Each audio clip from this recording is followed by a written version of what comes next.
Morning, welcome back to my ঘরের মেয়ে channel. সবাই কেমন আছেন? আশা করি সবাই খুব ভালো আছেন, আর আমিও খুব ভালো আছি। একদম ফার্স্ট সকালে ঘুম থেকে উঠেই সাথে 4টে খেজুর নিয়ে ব্লগটা শুরু করলাম। সকাল সকাল উঠে ব্রাশ করে এক গ্লাস খালি পেটে জল খেয়ে এইদিকে 4টে খেজুর খেয়ে নিলাম। আর তারপরে সকালের টুকিটাকি কাজকর্ম, তার সাথে পড়ানো সব রকম সারা হয়ে যাবার পর তারপরে একদম জলখাবারে আজকে হয়েছিল কলাই সেদ্ধ। তো কলাই সেদ্ধ দিয়ে মুড়ি খাওয়াও হয়ে গেছে, আর ওইদিকে রান্নাও বসে গেছে। তো মা ভাতটা করছে আর আমি এদিকে স্নান করে চলে আসলাম পুজো করতে। তো আজ পুজো হয়ে গেছে, আর আজ ছিল ফাল্গুন মাসের সংক্রান্তি। তো প্রত্যেক সংক্রান্তিতেই তো আমাদের বাড়িতে পুজো হয়। তো সংক্রান্তির দিন দু জায়গায় পুজো হয়, একটা হচ্ছে আমাদের মনসা মন্দিরে আর একটা আমাদের তুলসী মন্দিরে। তো মা সমস্ত রকম সকালে জোগাড় করে দিয়েছিল, আর আমি ব্রাহ্মণ মশাই এলে সব পুজোর সামগ্রী ধরে দেব ঠিক করেছিল।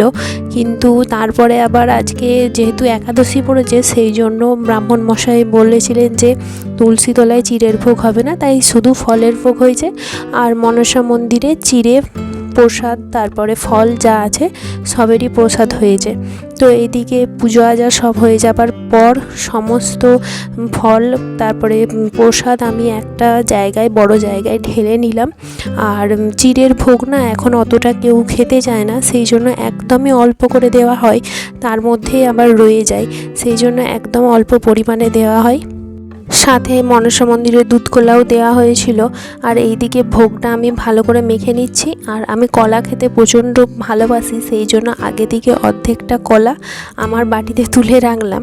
তারপরে ভালো করে সব রকম দিয়ে ভোগটা মাখিয়ে নিলাম। আর এইদিকে বেছে বেছে চিড়েগুলো আমি তুলে রাখছি ঠাম্মুর জন্য, কেননা ঠাম্মুর যেহেতু দাঁত নেই, সেই জন্য শাঁকালু আর এইসব খেতে পারবে না, চিবাতে পারবে না।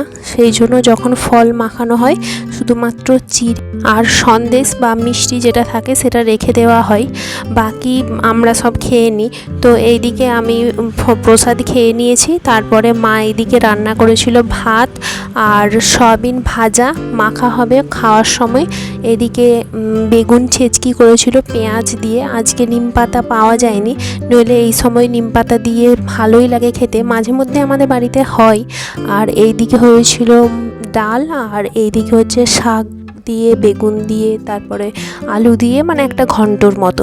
আজকে নিরামিষই ছিল। তো এইদিকে সব ঠেকা চাপা দিয়ে রেখে দিলাম। দুপুরের খাবার খাওয়া হয়ে গেল। তো খাবার খাওয়া হয়ে যাবার পর বিকালবেলার দিক করে একটা মৌসাম্বি কেটে নিয়েছিলাম।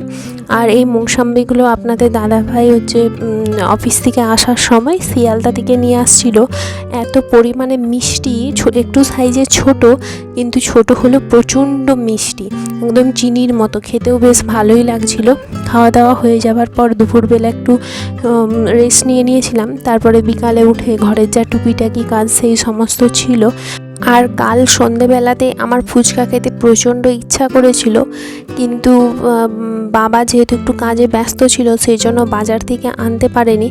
তাই আজকে দেখলাম যে বাড়িতে ফুচকার একটা প্যাকেট এখনও ছিল, তাই ভাবলাম যে হচ্ছে শুধু শুধু বাজার থেকে আনবে কেন, বাজারে তো 10 টাকায় 7টা 8টা, মানে সেই রকমভাবে 20-30 টাকার খেলেও সেই রকমভাবে মন ভরে হয় না, কিন্তু এগুলো হলে বেশ মন ভরে আর অনেকগুলো হয়। সেই জন্য ভাবলাম আজকে বাড়িতেই তৈরি করব।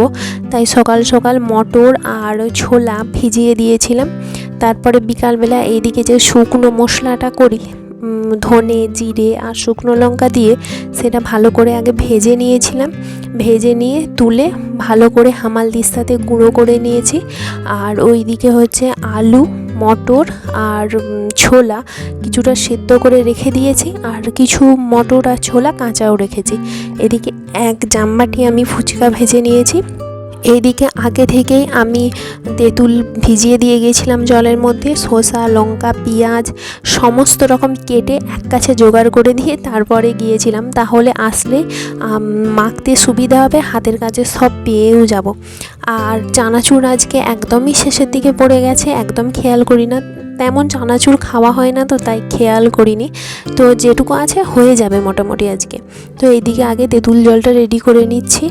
যে গুঁড়ো মশলাটা করেছিলাম সেটা একটু দিয়ে দিলাম, আর সাথে পরিমাণ মতো নুন দিয়ে সরিয়ে রাখলাম। তারপরে আর আলুর মধ্যে শসা, পেঁয়াজ, তারপরে ভাজা মশলা, কাঁচা লঙ্কা, চানাচুর, তারপরে গোটা ছোলা মটর, তারপরে সেদ্ধ করা ছোলা মটর, সমস্ত রকম উপকরণ দিয়ে বেশ ভালো করে আলুটা মেখে নিচ্ছিলাম। আর এই ফুচকা খাওয়ার সময় না যতগুলো ফুচকা হয় আমি তার দ্বিগুণেরও বেশি আলু মাখি, কেননা দোকানে হলে তো একদম এইটুকু করে আলু দিয়ে জল দিয়ে দিল, আর আমি যখন ঘরে ফুচকা বানাই একদম ফুচকার ভেতরে যেন আলু ভর্তি থাকে সেই রকম মতো, সেই জন্য বেশি করে আলু হাতে দিয়েছিলাম। আর এইদিকে আলুটা ভালো করে মেখে নুন দিয়ে মেখে কিছুটা সরিয়ে রেখে দেবো, কেননা আপনাদের দাদা ভাই আজকে বাড়ি আসবে, ওর আস্তে আস্তে প্রায় সন্ধে 8টা বেজেই যাবে, সেই জন্য এখন আমরা খাবো আর ও হচ্ছে এসে খাবে। ওরটায় পেঁয়াজ বা শসা কিছু দেব না, তখন আসলে কেটে দেব, সেই জন্য কিছুটা আলু সরিয়ে রেখে দেবো আর কিছুটা আমাদের মাখবো। নইলে এখন থেকে মেখে রাখলে আলুর মধ্যে পেঁয়াজ শসা কেমন একটা গন্ধ ছেড়ে যাবে, খুব একটা ভালোও লাগবে না। যখন খাওয়া হয় তখন টাটকা আলুটা মাখলে খেতেও ভালো লাগে।